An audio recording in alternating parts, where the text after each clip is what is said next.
You're in the car on your daily commute, but you're not really there. You're finally confronting that friend about the comment they made last week. Each of your points lands with calm, devastating precision. You anticipate their every excuse, and you meet each one with unshakable logic and compassion. It's perfect. Then you pull into your driveway, the engine cuts out, and you're just sitting there, alone, with the echo of a conversation that never happened. In that flawless, silent performance, you are a master of human connection. In that mental theater, you're not just prepared, you're a masterclass in debate. You have evidence. You've prepared rebuttals for their rebuttals. You land every point with devastating eloquence, leaving them utterly speechless. Then the real moment arrives, and your entire perfectly crafted argument somehow evaporates, leaving behind a single meek, "Yeah, okay, that's fine." The gap between the inner Titan and the outer reality can feel absurd. But what if that absurdity isn't a failure? What if it's a clue? If this internal theater feels intensely familiar, I want you to know one thing. Your brain isn't broken. This isn't a personal failing, and it's so much more than just overthinking. It is the signature of a specific cognitive architecture running a very old program.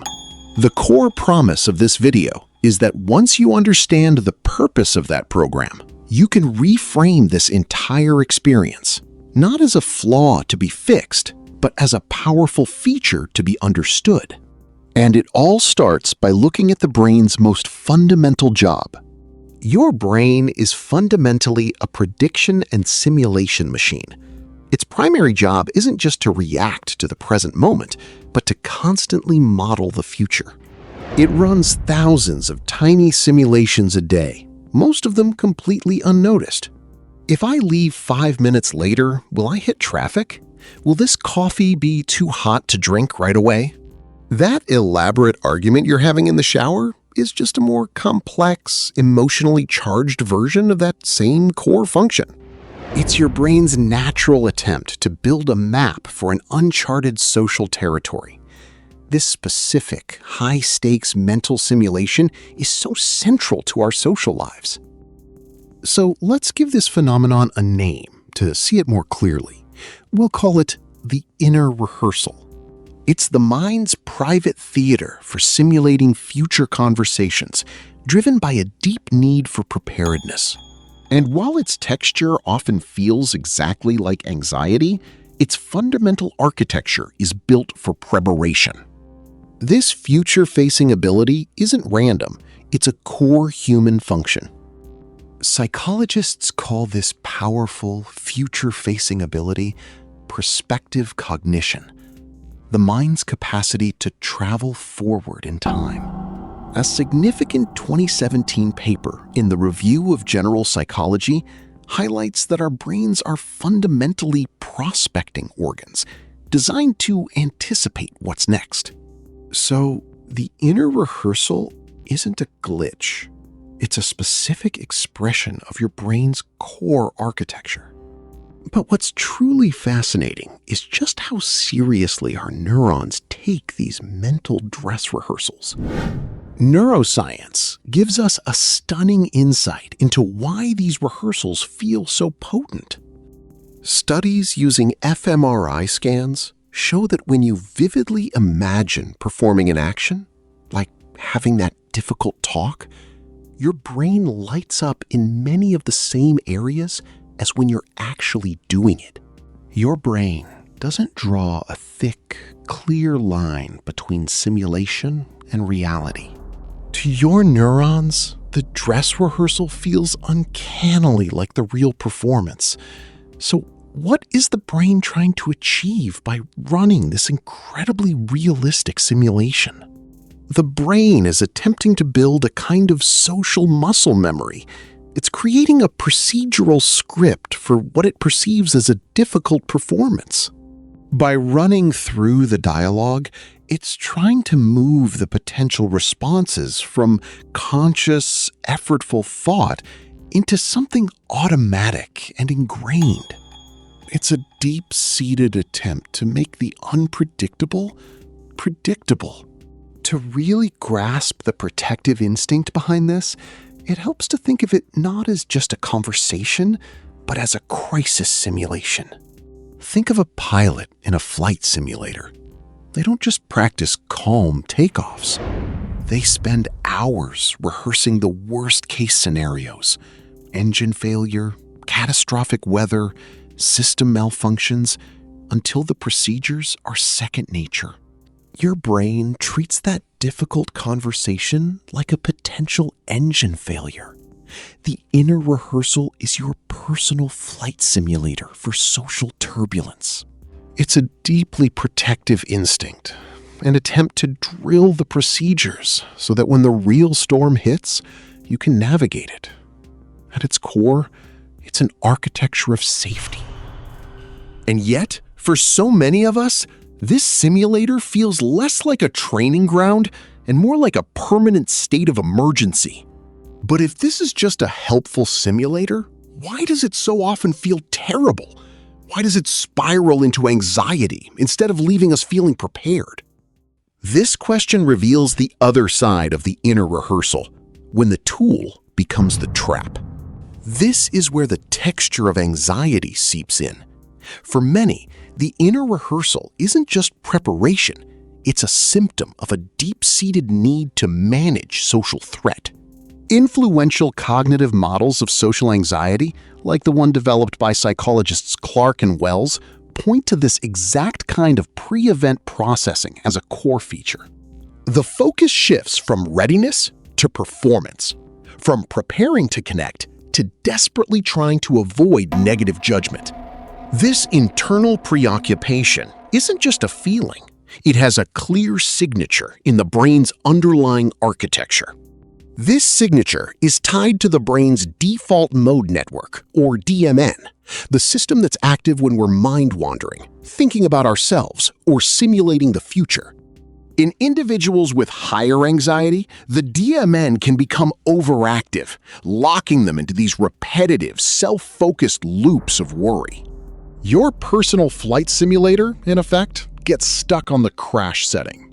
So you have this brilliant preparation system being hijacked by a hyper-vigilant threat detection system. The inner rehearsal becomes a frantic attempt to write a perfect script, one that eliminates any chance of social failure, an impossible goal. And the anxiety you feel is born in that gap, the chasm between your deep desire for a controlled, perfect outcome and the messy, unpredictable truth of human interaction. So let's reframe this entirely. This isn't a sign that you're bad at socializing. It's the architecture of a mind that cares deeply about the outcome. It's the engine of a conscientious mind working in overdrive to map another's world. In a way, the inner rehearsal is a profound act of empathy, even if it feels like a clumsy one. You're spending enormous mental energy trying to inhabit another person's mind, to predict how they'll think, what they'll feel. You're trying so desperately not to get it wrong, not to cause offense, not to be misunderstood. There is a deep, protective compassion in that effort, even if the texture of it feels exactly like anxiety. Now, you're probably thinking, but it doesn't work. I just get more anxious, and the real conversation never follows my script. And that's the crucial, honest limitation of the simulator. It's only loaded with one set of data, yours. It's modeling the other person based on your fears and assumptions, not their actual complex reality. But recognizing this isn't a reason to condemn the process. In fact, understanding this limitation is the very key to mastering it. The central myth we tell ourselves is that the inner rehearsal is simply wasted energy. It's not. It is a massive investment of your cognitive resources. The problem isn't the investment itself, but the goal it's aimed at. Scripting a perfect performance instead of preparing for a flexible connection. This misunderstanding is rooted in how we fundamentally misinterpret memory's real job. We think memory is a library of the past, but neuroscientists like Harvard's Daniel Schachter argue its primary purpose is to fuel our simulations of the future. Every inner rehearsal is you rummaging through your entire life's inventory of social memories, every awkward moment, every small victory, to build a blueprint for tomorrow. Is it any wonder it feels so heavy?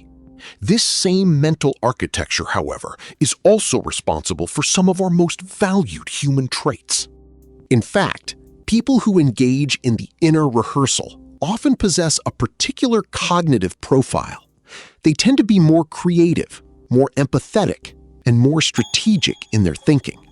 It's what allows a novelist to imagine a character's inner world, or a chess master to plan 10 moves ahead. You just happen to have this powerful, world-building engine pointed at your next coffee with a coworker. And let's be honest, sometimes it genuinely works. You rehearse asking for that raise, and because you've clarified your points, you deliver them with calm confidence.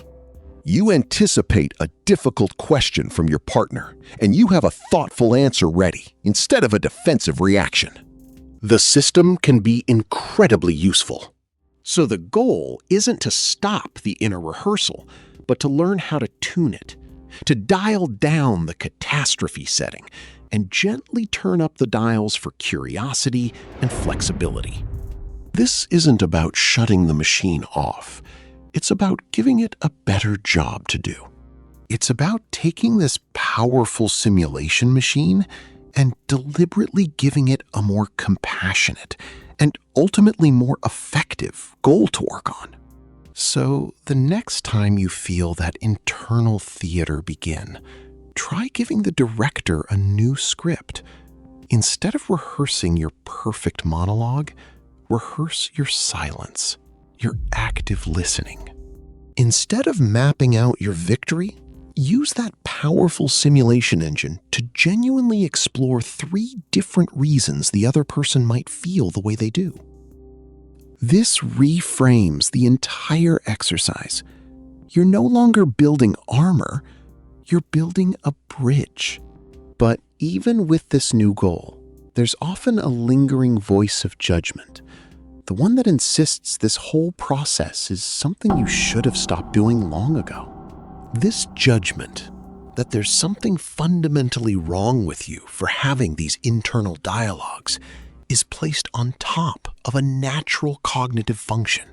Being angry at your brain for running these simulations is like being angry at your lungs for breathing. This is simply the texture of how your mind processes the social world. The real pain comes not from the rehearsal itself, but from the relentless war you wage against it. And this is where we can offer a profound sense of peace. So give yourself permission. Your mind is a simulator. It is a strategic planner. It is a deeply conscientious machine trying to navigate a complex world with care. This is not a flaw. It is a particular cognitive architecture. And understanding that architecture is the first, most crucial step toward finding peace within it. Perhaps the question was never how to stop rehearsing the future.